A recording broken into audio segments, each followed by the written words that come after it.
कल हमने structure of atom में एटम से related term isotope, isobar, isotone, isodiapher, isosters ये सब पढ़ा था। आज हम स्पेशली एटॉमिक मॉडल्स पढ़ेंगे। इनिशियल कौन कौन से मॉडल्स बने, एटम की क्या क्या डेफिनेशंस हमारे सामने आई। तो सबसे पहला आया डाल्टन्स एटॉमिक थ्योरी। डाल्टन ने कई पॉइंट्स बताए थे और बड़े कंफ्यूजिंग पॉइंट्स थे। जैसे कि इनका पहला पॉइंट क्या था, मैटर जो है ये बहुत माइन्यूट पार्टिकल्स से मिलके बना हुआ है जो केमिकल रिएक्शन में टेक पार्ट करते हैं। इन्होंने एटम को सीधे इन्वॉल्व कर दिया, जबकि रिएक्शन में इलेक्ट्रॉन पार्टिसिपेट करते हैं। एटम्स के वैलेंस इलेक्ट्रॉन पार्टिसिपेट करते हैं। दूसरा point, atoms can not be further subdivided. हमने सब डिवाइड किया इलेक्ट्रॉन, प्रोटॉन, न्यूट्रॉन में। Atoms of different element differs from each other their properties and masses while atoms of same element are identical in all aspects. क्या isotope, isobar इनमें होता है? तो इन्होंने initial definition फिलहाल बताई। एटम को डिस्ट्रॉय नहीं किया जा सकता, ये इनके ड्रॉबैक्स थे। स्पेशली इसी पे चर्चा करनी है जिससे हम आगे का एटॉमिक मॉडल पढ़ सकें। इन्होंने स्ट्रक्चर ऑफ एटम के बारे में कोई भी इंटरनल स्ट्रक्चर के बारे में कोई डिस्कशन नहीं किया। इन्होंने ये भी नहीं बताया कि एटम्स जो डिफरेंट एलिमेंट के हैं वो एक दूसरे से कैसे अलग रहेंगे, कैसे डिफर करेंगे। और इन्होंने ये भी नहीं बताया कि जो डिफरेंट एलिमेंट्स के एटम हैं वो कंबाइन कैसे होंगे। ये इन्होंने कुछ नहीं बताया। तो अब हम सबसे पहले पढ़ना शुरू करेंगे इलेक्ट्रॉन की डिस्कवरी से। Cathode rays, discovery of electron. आपके सामने एक कैथोड रे ट्यूब बनी हुई है। दो इलेक्ट्रोड, एक कैथोड और एनोड, दोनों को एक हाई वोल्टेज के साथ जोड़ दिया गया है। कैथोड से कुछ रेज निकलना शुरू हुई। वो एंड पे जाके देखो एक ग्रीन शाइनिंग दे रही है। एंड पे जहां लास्ट एंड है वहां पे आपको एक ग्रीन शाइनिंग बार बार ब्लिंक करती हुई दिख रही होगी। वो ग्रीन शाइनिंग के साथ एंड हो रही है। कैथोड रे ट्यूब में जो ये एक्सपेरिमेंट हुआ, जो रेज यहां से निकली, ये रेज की क्या प्रॉपर्टीज थी, क्या इनका नाम दिया गया, वन बाय वन आपके सामने पढ़ते हैं। ये स्ट्रेट लाइन में ट्रेवल करती हैं, और shadow of metallic object placed in the path is cast on the wall opposite to the cathode. जैसे कि नॉर्मली होता है, क्या होता है, जो अपोजिट, अगर सामने से लाइट आ रही है तो उसकी परछाई कहां बनेगी? अगर सामने कोई पार्टिकल आ जाए उसकी परछाई, उसकी शैडो उसके पीछे ही बनेगी, है ना, उसके पीछे ही बनेगी। और तीसरा पॉइंट इन्होंने जो बताया कि एक ग्रीन कलर का ग्लो, जो लाइट इमिट हो रही है, वो जिंक सल्फाइड स्क्रीन पे स्ट्राइक होते ही एक ग्रीन कलर की लाइट, एक ग्लो प्रोड्यूस करता है। जब इसको एक स्मॉल पिन होल से निकालते हैं, जैसा कि आपको एनोड में देखो एक पिन होल छोटा सा बना हुआ है, उससे जब ये पास होते हैं मोशन के साथ, तो मटेरियल के पार्टिकल्स ये शो करते हैं कि इनके पास एक मास है। They have a mass and have a velocity. तभी हमको पता चलता है इनमें मास भी है और वेलोसिटी भी है। और ये मैग्नेटिक और इलेक्ट्रिक फील्ड में डिफ्लेक्टेड भी होते हैं। अगर दो इलेक्ट्रिकली चार्ज प्लेटें लगा दी जाएं तो ये हमेशा किधर डिफ्लेक्ट होंगे? पॉजिटिव पोल की तरफ। इससे ये प्रूव हो गया कि ये जो रेज हैं इनके ऊपर निगेटिव चार्ज है। और इनको थॉमसन ने नाम दिया था। थॉमसन ने इन रेज को नाम दिया नेगाट्रॉन। ये नाम थॉमसन ने इनको दिया था। बाद में इसको इलेक्ट्रॉन नाम दिया गया। इनको इलेक्ट्रॉन नाम किसने दिया था? स्टोनी ने इनको बाद में कहा कि दीज आर इलेक्ट्रॉन्स। पहला नाम नेगाट्रॉन आया था किसके द्वारा? थॉमसन के द्वारा। ठीक है, ये तो था discovery of electron, cathode rays. इसके बाद फिर प्रोटॉन की डिस्कवरी भी हुई। प्रोटॉन की डिस्कवरी के लिए भी सेम चीज वही आती है। ठीक है, जैसे आपने कैथोड रे में देखा था, उनके पास फोटोग्राफिक प्लेट पे भी इफेक्ट छोड़ते हैं प्रॉपर्टी जो होती हैं। अब हम बात करते हैं इसकी, तो ये भी देखो कि स्ट्रेट लाइन में ट्रेवल कर रहे हैं, एक स्ट्रेट लाइन में। एनोड जैसे कैथोड रे से रेज निकली थी, वैसे ही कुछ अदर रेज भी निकली और कैथोड को परफोरेटेड बना दिया गया, होल्स बना दिए गए, जिससे ये पार्टिकल क्लियरली पास होते हुए चले जाए।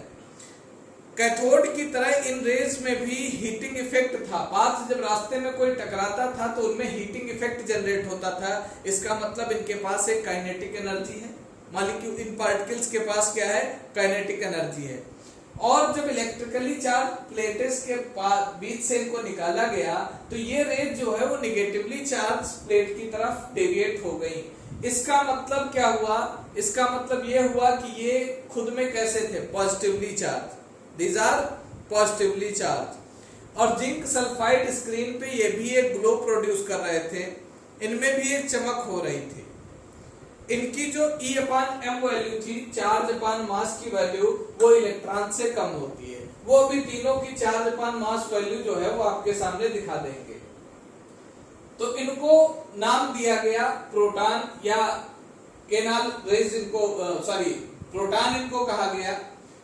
गोल्डस्टीन ने ये एक्सपेरिमेंट किया था, गोल्डस्टीन के नाम ही डिस्कवरी है प्रोटॉन की, आफ्टर कैथोड रे डिस्कवरी। ठीक है, तीनों का चार्ज अपॉन मास रेशियो आप देखिए, अगर आप ध्यान देंगे तो जो चार्ज अपॉन मास रेशियो है ये न्यूट्रॉन का सबसे ज्यादा है।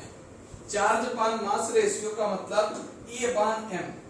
ठीक है, क्लियर नहीं दिख रहा होगा तो हम यहाँ लिख दे रहे हैं E/m न्यूट्रॉन। इसका मतलब है न्यूट्रॉन का charge upon m ratio is less than charge upon mass ratio of proton is less than charge upon mass ratio of electron.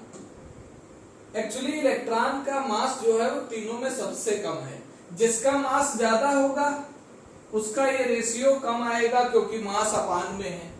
Mass of electron is less then mass of proton is less then mass of neutron. यानी तीनों में सबसे heavy कौन है, neutron. Proton का जो मास है, mass of proton upon mass of electron जब निकाला गया तो ये 1837 यानी 1837 गुना हैवी है प्रोटॉन इलेक्ट्रॉन से। इलेक्ट्रॉन सबसे हल्का है, इसीलिए ये बाहर घूमता रहता है, और प्रोटॉन इतना भारी है इसलिए न्यूक्लियस में चुपचाप आलसी बन के पड़ा रहता है। अब हम पढ़ेंगे atomic models. Discovery of electron हो गया, प्रोटॉन हो गया, तो एटॉमिक मॉडल में देर न करते हुए सबसे पहले पढ़ते हैं थॉमसन का एटॉमिक मॉडल। आपके सामने डायग्राम दिख रहा है, जैसे एक तरबूज होता है, वाटरमेलन होता है, पॉजिटिव चार्जेस हम फ्लैश को मान लेते हैं, पॉजिटिव चार्जेस जो उसके अंदर खाने वाला एडिबल पार्ट है, और उसके बीच में निगेटिव चार्ज हम सीड मान लेते हैं। वाटरमेलन में रेड वाला पोर्शन पॉजिटिव चार्ज हो गया और काले ब्लैक जो सीड्स होते हैं वो निगेटिव हो गया। इस तरह से थॉमसन का ये जो ऑब्जर्वेशन था, जो इनका कहना था वो ये था कि जैसे तरबूज के अंदर एक बेर के अंदर सीड धंसा रहता है, ठीक वैसे ही इलेक्ट्रॉन्स पॉजिटिव चार्जेस के बीच बीच में एम्बेडेड रहते हैं। ये बात थॉमसन ने बताई थी, और इस मॉडल को एक नाम दिया था। क्या नाम दिया था? Plum pudding model. क्या कहा था? Plum pudding model. ठीक है, प्लम पुडिंग मॉडल। तो इनके क्या ड्रॉबैक्स थे? प्लम पुडिंग मॉडल, इनके कुछ ड्रॉबैक्स थे। एक तो ड्रॉबैक सबसे बड़ा इनका ये था कि एटम के लिए इन्होंने कहा कि model is that mass of the atom is considerable to evenly spread over the atom. यानी मास ऑफ एटम न्यूक्लियस में कंसंट्रेटेड नहीं होता, ये होल एटम में स्प्रेड रहता है। ये पहला पॉइंट इनका जो गलत था।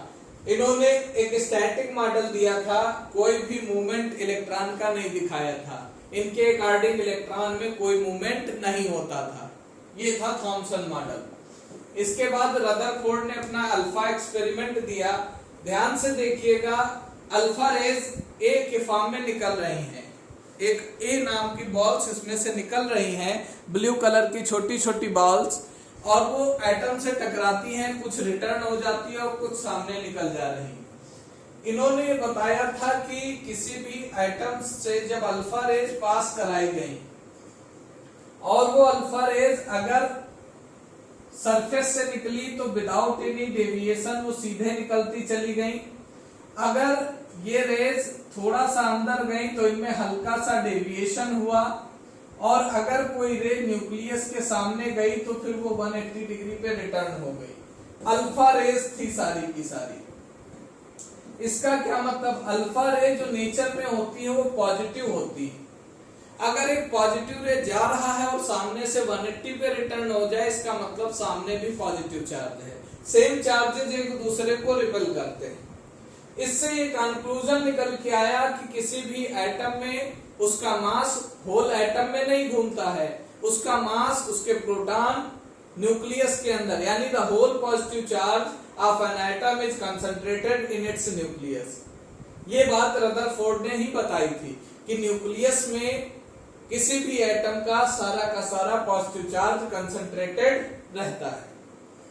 लेकिन इन्होंने जो एटॉमिक मॉडल दिया वो गलत दिया। इन्होंने एटॉमिक मॉडल दिया, उसमें बताया कि इलेक्ट्रॉन जो है, पहले तो इस एक्सपेरिमेंट की बात कर लें। इस एक्सपेरिमेंट से इन्होंने ये कंक्लूजन दिया जो बहुत अपडेट था, बहुत अच्छा था, कि न्यूक्लियस रेडियस ऑफ, इन्होंने अपने मॉडल में ये चीज बताई कि जो रेडियस न्यूक्लियस और एटम का निकल के आता है, किसी न्यूक्लियस का जो रेडियस है वो 10⁻13 सेंटीमीटर के ऑर्डर में आता है, और जो रेडियस एटम का है वो 10⁻8 है। यानी जो रेडियस का डिफरेंस आता है, एटम का रेडियस 105 गुना बड़ा होता है न्यूक्लियस से, यानी एटम न्यूक्लियस के कंपेयर में 105 गुना बड़ा होता है। लेकिन जो इन्होंने अपना मॉडल बताया वो गलत बताया। आपके सामने स्क्रीन पे एक रेड डॉट घूम रहा है और वो आके ब्लू में एंड हो जा रहा है। इनका कहना था, ड्रॉबैक था ये, इन्होंने कहा कि जो इलेक्ट्रॉन है वो किसी एटम में सर्कुलर पाथ पे नहीं घूमता है। और वो क्यों नहीं घूमता? क्योंकि वो कंटिन्यूअस एनर्जी लूज करता है। एब्जॉर्ब का कोई कॉन्सेप्ट नहीं था। अगर कोई पार्टिकल लगातार एनर्जी लूज करेगा तो फिर एक टाइम ऐसा आएगा कि वो एंड हो जाएगा, डिस्ट्रॉय हो जाएगा। और जब एनर्जी लूज करेगा तो उसका पाथ छोटा होता चला जाएगा, तो फिर एक स्पाइरल पाथ बन जाएगा, वो सर्कुलर पाथ नहीं रहेगा। ये बात रदरफोर्ड ने कही थी कि इलेक्ट्रॉन किसी भी न्यूक्लियस के सराउंडिंग कंटिन्यूअस एनर्जी लूज करते हुए रिवॉल्व करता है। तो जब कंटिन्यूअस रिवॉल्व करेगा तो फिर कुछ समय के बाद ये उसी न्यूक्लियस में डंप होकर डिस्ट्रॉय हो जाएगा। ये इनकी ड्रॉबैक थी।